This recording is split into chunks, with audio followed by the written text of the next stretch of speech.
Zali was not just a waitress. She was the best server at the busy diner on Space Station Draxel 7. Her skin was soft blue with glowing dots along her cheeks. And her forearms moved faster than anyone else's. She remembered every order, every face, and every rumor, especially the ones about the strange new species called humans. But she had never served one until today. He sat alone at table 9. A quiet spot near the back. The human looked average, no horns. No glowing skin, no fangs. He wore a brown jacket, slightly dusty.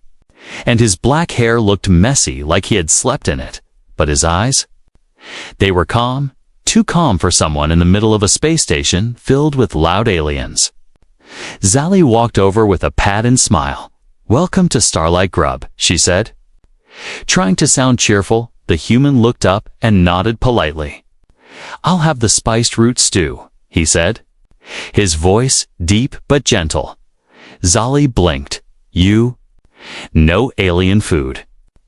"I learn fast," he replied with a small smile. She walked away, but her mind stayed on him. Rumors had said strange things about humans. "They have ancient powers," one cook whispered last week. "They meditate upside down and grow stronger," another joked, but one rumor made her eyes go wide. "They do something 5 times a day alone, and it makes them more powerful each time." What was that thing? No one knew. Some said it was training, others said it was mental control. Zali couldn't believe it, not without proof. She peeked at him from behind the counter as he ate his stew slowly. Every move was calm, silent, controlled, no slurping. No licking the spoon, no burping like most aliens. She delivered his drink with a small grin, trying to start a friendly talk. "So, you're human, right?" she asked casually.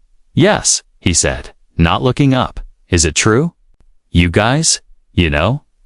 She leaned closer. "Do something weird 5 times a day." The human paused, then looked up at her with calm eyes. "Why do you want to know?" He asked. "I'm just curious," she shrugged. "You've been the talk of the diner since you walked in." He smiled again, but this time, it was different. "Some things can't be explained in words," he said softly. Zali tilted her head. "Try me." The human finished his stew, wiped his mouth, and stood up. Instead of answering, he simply said, "Maybe you'll see." Zali watched him leave the diner, confused and frustrated. "What does that mean?" She shouted after him, but he didn't turn around. He disappeared into the maintenance tunnels of the station. And she stood there, heart racing, eyes narrowed. Curiosity burning hotter than a plasma fryer. Later that night, the diner was quiet. Only to drunk Larnix snoring in the corner booth. Zali finished her shift, but instead of going home, she slipped out the back door and followed the hallway the human had gone down. She tiptoed past dark corridors, blinking lights, and silent machines. Then she saw him. He stood in a small open area behind a storage room. There was a soft mat on the floor, a small container beside him, and a strange glowing symbol carved into a stone. Zali crouched behind a stack of boxers. Barely breathing, he kneeled, closed his eyes, and raised his hand slowly. Then, he began to whisper, softly, in a language she couldn't understand. The air around him felt different, quiet, still, almost sacred. Her chest tightened. It wasn't a fight stance, not a weapon test, not a trick. It was something deep, peaceful, ancient. Then, her elbow hit a pipe, clang. Ray's eyes snapped open, and he turned his head toward her hiding spot. Zali froze, her heart pounding like a war drum. "You followed me?" he asked, walking slowly toward her. Zali stood up nervously. I was just curious," she said quickly. "I didn't mean to." He stopped a few feet away, calm as ever. "You don't need to spy," he said. "If you want to understand, ask." She stared at him, her voice dry. "Okay then. What is it? What do you do 5 times a day that's so special?" Ray looked at her for a long moment, then simply said, "Disciplined." He turned and walked away, leaving Zali standing there in silence. Her mind raced, her heart thudded. What kind of discipline needed no weapons, no audience, and no reward? And why did it feel like she had just watched something more powerful than anything she had ever seen? Zali couldn't sleep. She tossed on her bed, staring at the ceiling of her small room inside Draxel 7's lower housing sector. Her thoughts were stuck on the humanon Ray, what she had seen behind the storage room. It didn't feel like a trick or some secret human weapon. It felt personal, powerful, and peaceful. But why would someone do that 5 times a day? What did he mean by discipline? She didn't have answers. Only questions, so the next day, when her shift ended, she grabbed a coat and headed back into the maintenance halls. She told herself she was only watching, not spying. But her heart raced like she was stealing something. This time, she arrived early, hiding in the shadows behind a stack of rusty fuel drums. She waited, the silence around her heavy and thick. Minutes passed. Then footsteps. Ray walked in, calm as ever. But this time, Zali noticed what he carried in one hand.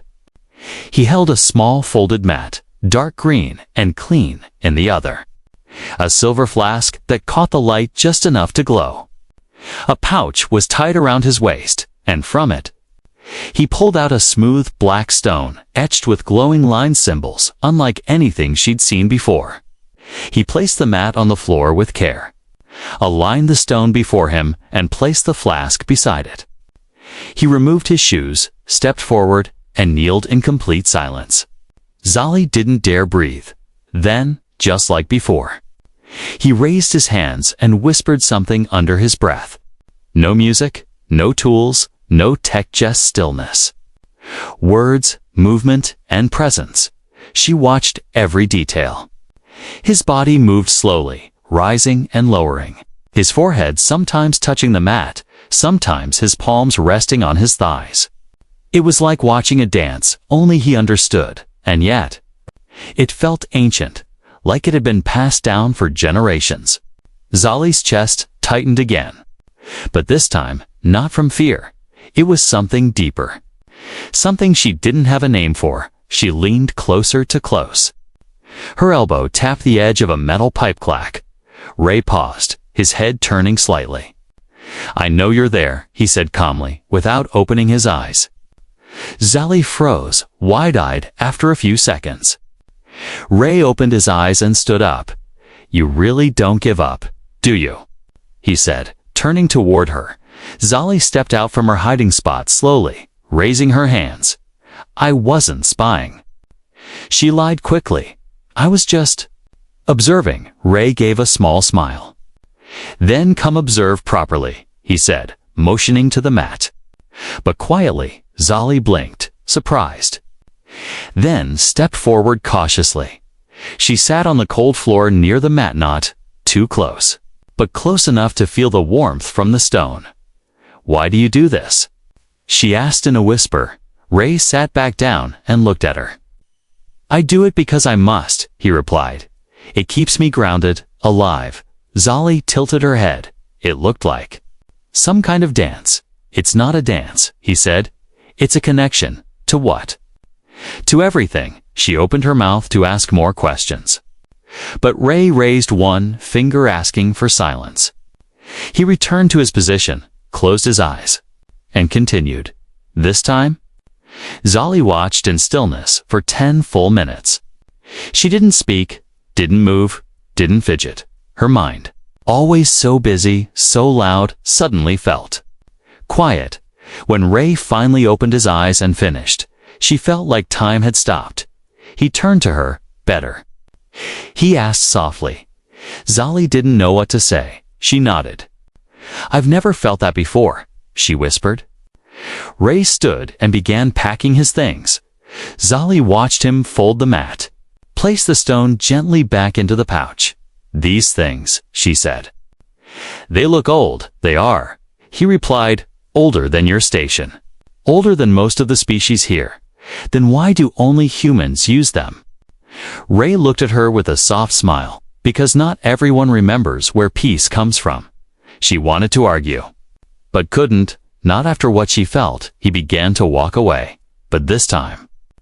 Zali stood up and said, "Wait." He paused. "I want to." "Watch again," she said quietly. Next time, he nodded without a word and vanished into the shadows. Zali stood there alone, but her heart felt full. She looked down at the spot where he had knelt. And for a moment, just one moment, she knelt too. She didn't know the words, the meanings, or the names. But something deep inside her whispered this matters. Zali didn't mean to start a fire. But that's exactly what happened the next morning at the diner. She couldn't stop thinking about what she had seen. The human's strange ritual, the glowing stone. The quiet peace in the dark halls. She told herself she wouldn't talk. But her mouth moved faster than her mind. She was wiping down table for when the cook. Bricks asked, "So what happened to the human last night?" "He didn't blow anything up." Zali paused, then smirked. "No explosions," she said. "But he did kneel on a mat and whisper to the floor." Bricks raised a brow. "What?" "He brings out this glowing rock, talks to himself, and moves like he's floating." Bricks stared at her, then let out a laugh. "Are you saying he's doing some ancient ritual thing?" "I'm not saying anything," Zali said with a sly grin. "But I did feel like I was watching some ancient spirit magic. That was all it took." By the time Zali reached the kitchen, 3 workers were already whispering.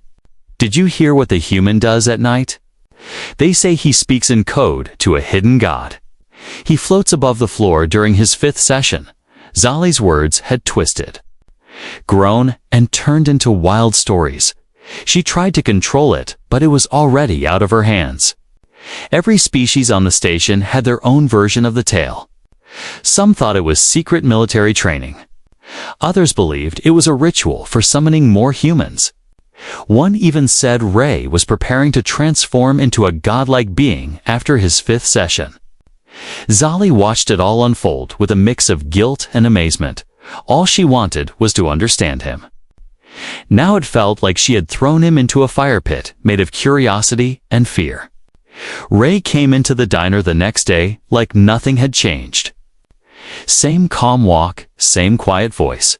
He sat at table 9 and ordered the spiced root stew again. Zali approached, feeling awkward. "Hey, you okay?" she asked. Ray looked up slowly. "Should I not be?" She shifted uncomfortably.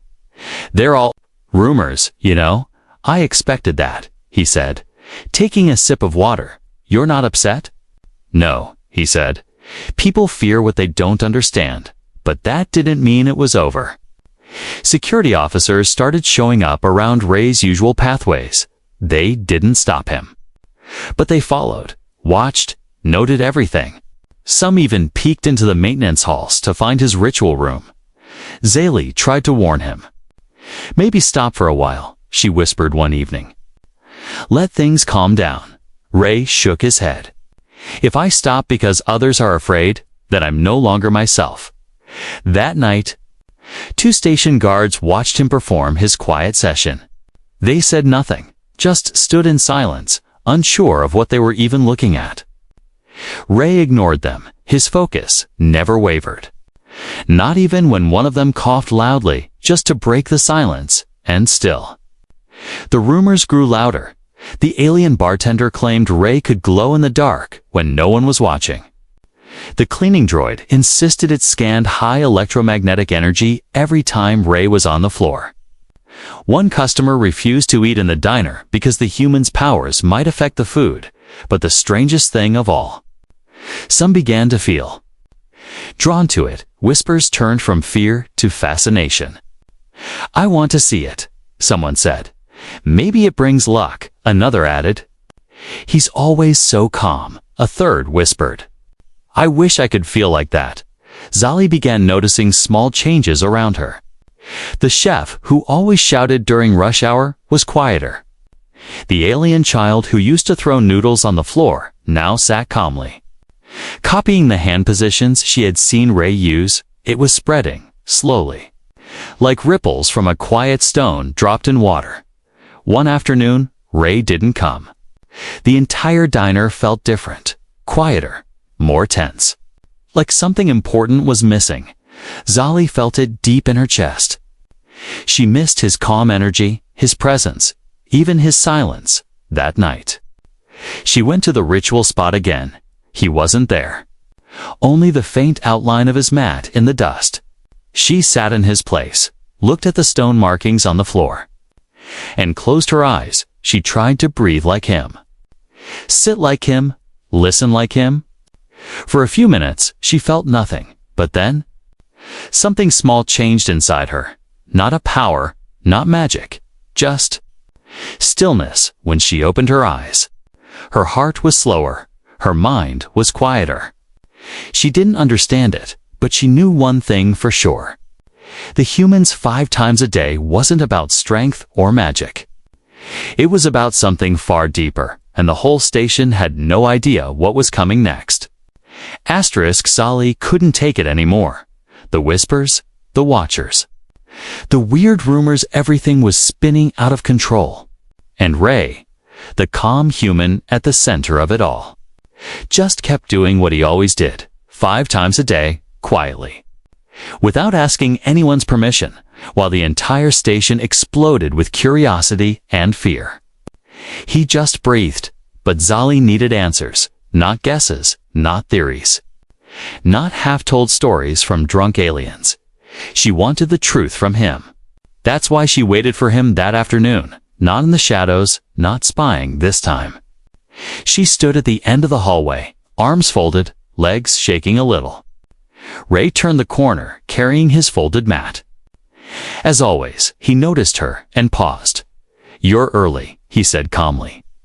"I'm not here to watch today," she said. "Oh. I brought food," she added quickly, holding up 2 steaming containers from the diner, spiced root stew. He asked with a small smile. "You're easy to read," she replied. They sat down in silence, just outside the ritual space. No guards, no curious eyes, just them. Zali handed him the food and took a deep breath.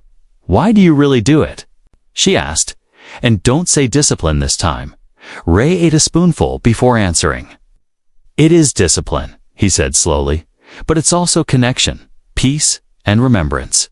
"Remembrance," Zali repeated, confused.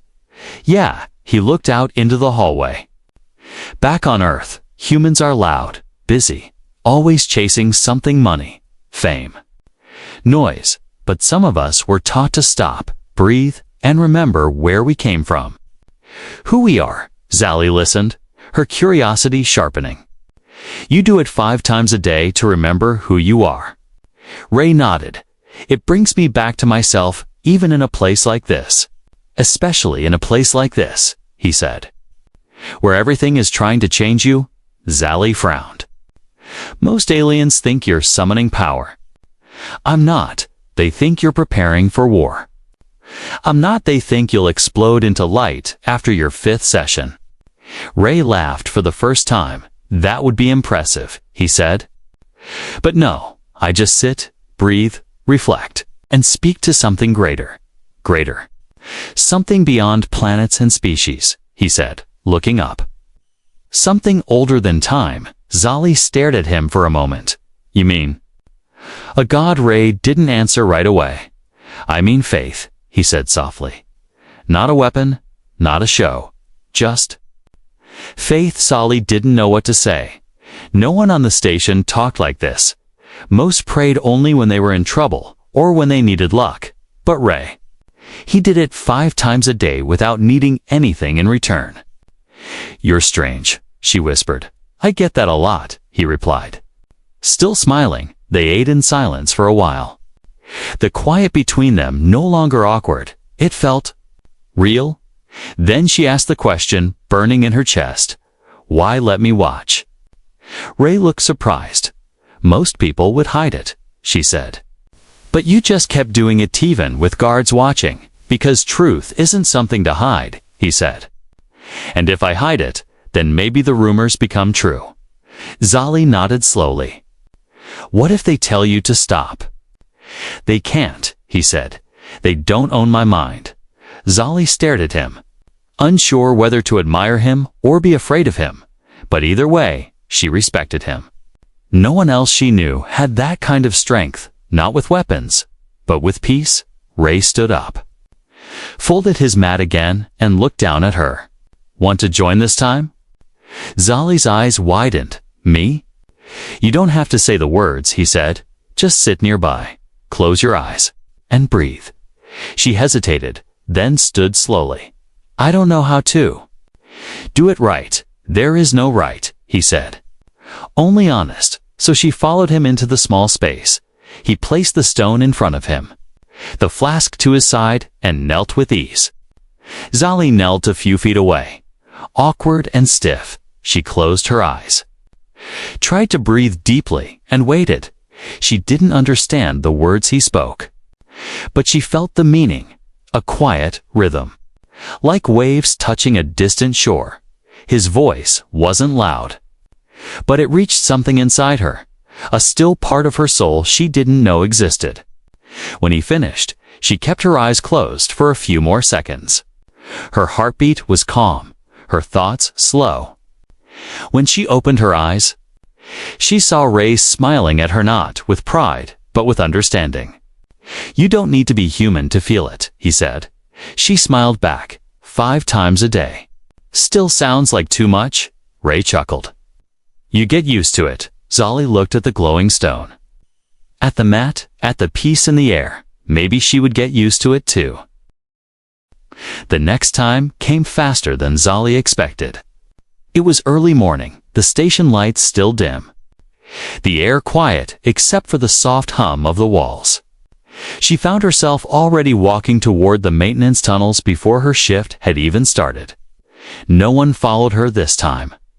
No gossip, no guards, no questions, just her and her own racing heart.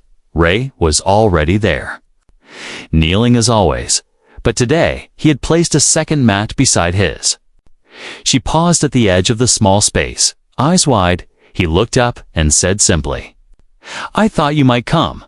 Zali slowly stepped forward and sat on the mat, her limbs stiff and unsure. She had 4 arms, 2 knees that bent the opposite way from humans, and a tail that didn't know where to go. She tried to copy Ray's position, but it felt strange, unnatural. Ray noticed but didn't correct her. There's no wrong way to sit, he whispered. Only an honest way. She took a deep breath and closed her eyes. At first, nothing happened.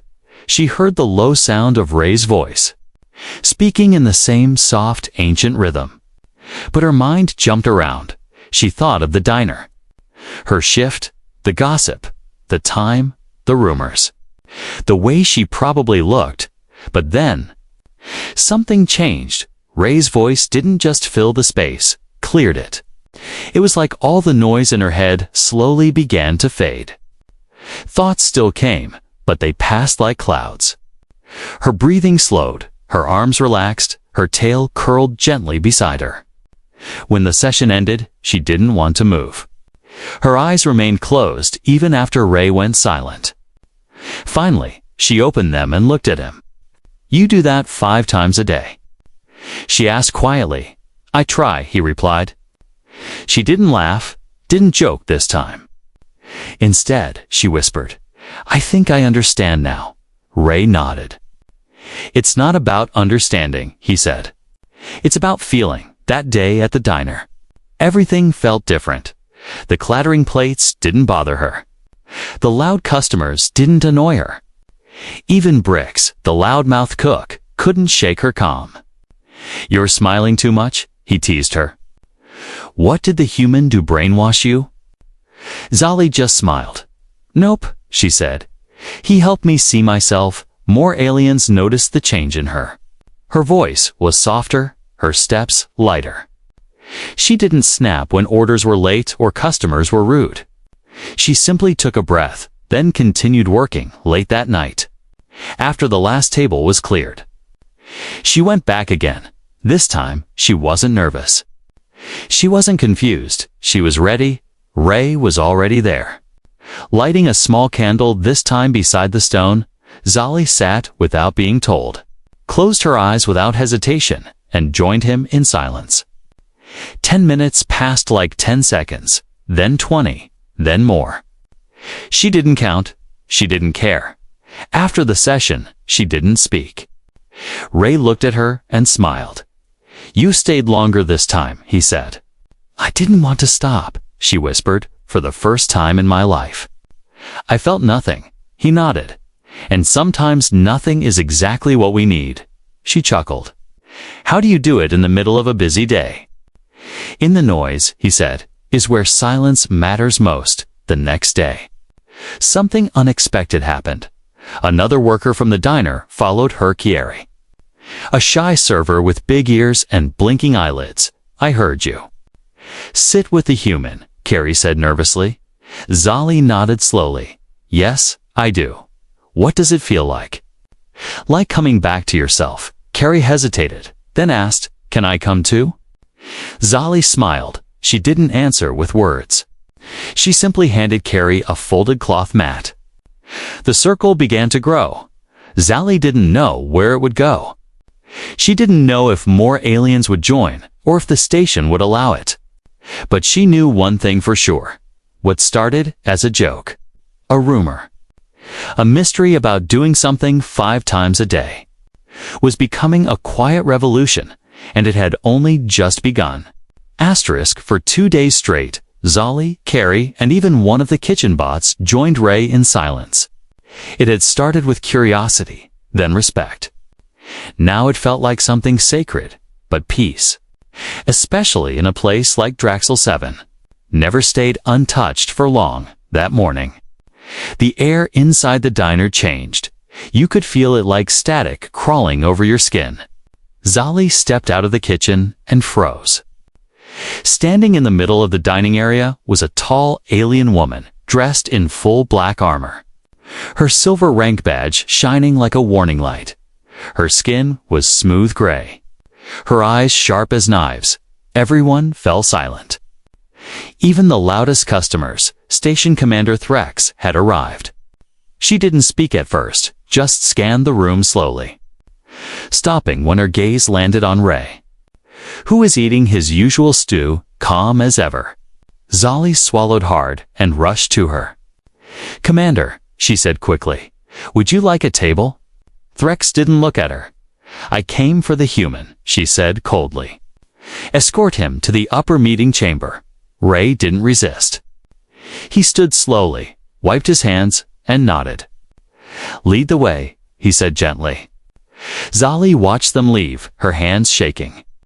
Something inside her screamed danger, not because of Ray, but because of what fear could do to someone who carried peace in his hands, up in the glass-walled chamber. Commander Threx paced slowly while Ray stood still. "You've caused disruption," she said, without turning.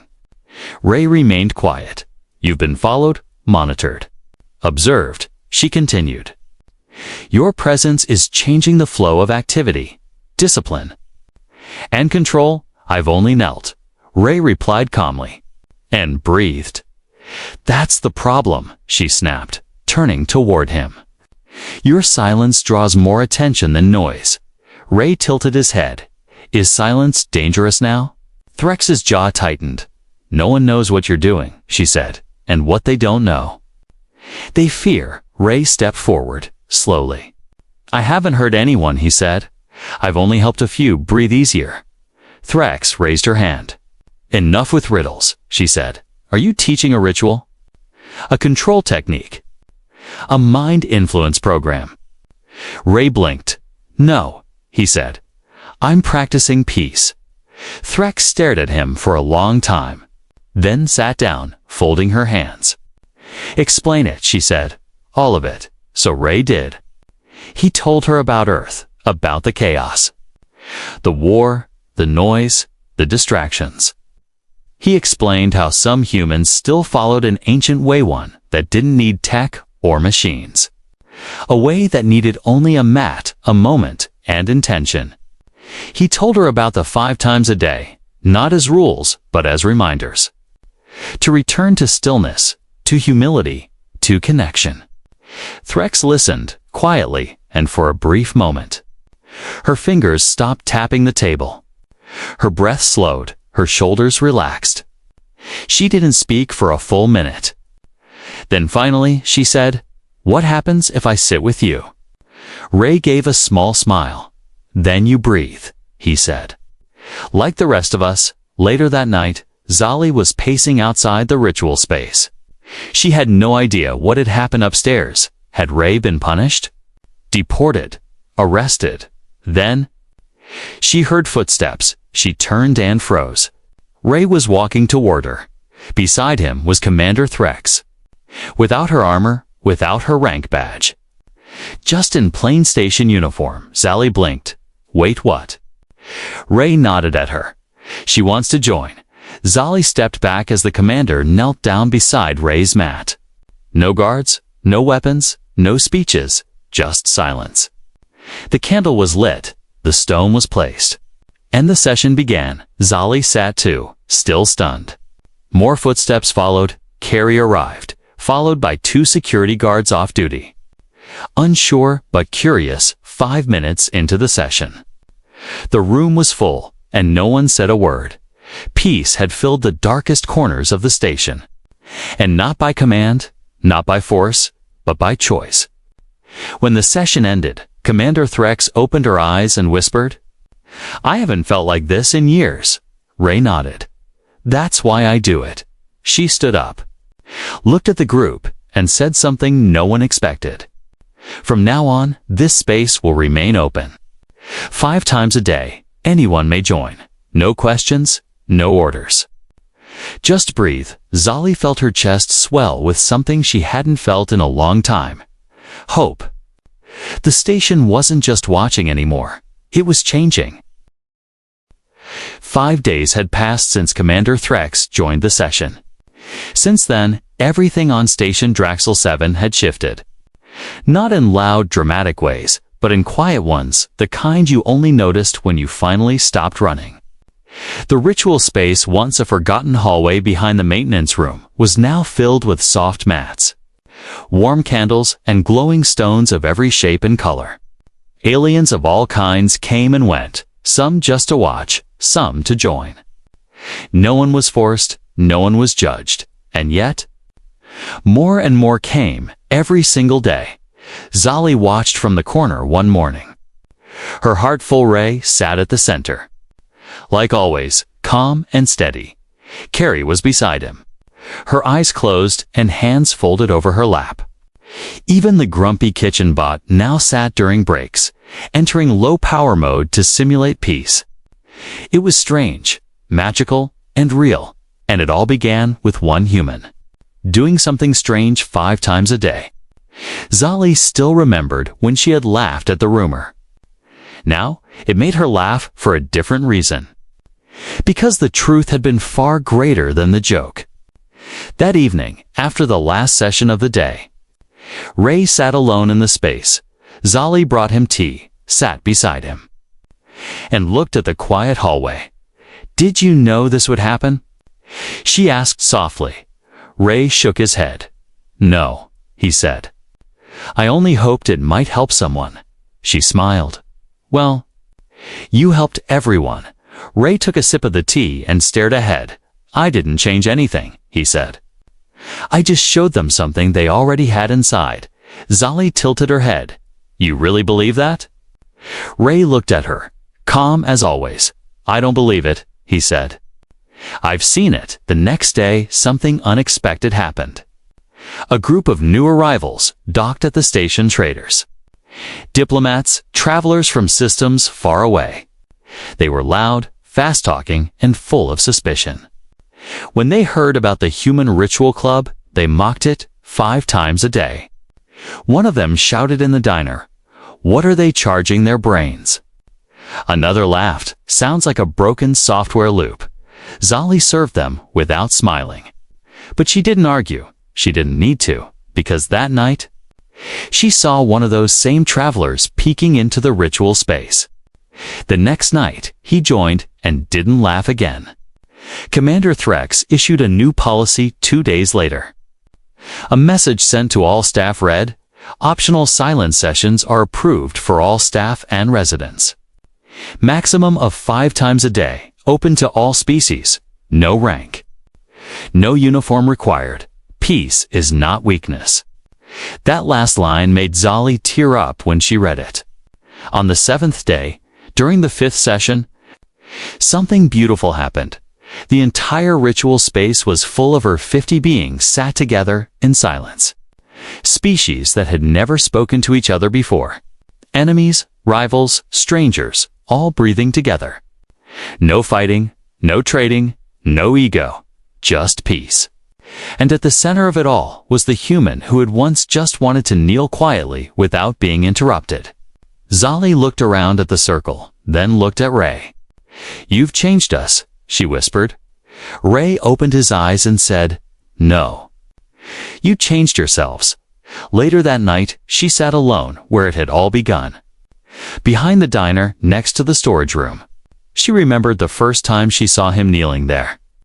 How she thought it was weird, scary, or maybe even dangerous now. It felt like the most natural thing in the universe. She took a deep breath, folded her arms over her knees, and whispered, 5 times a day. It wasn't a burden, it was a gift, a promise to stop. Breathe, remember, and return to what matters.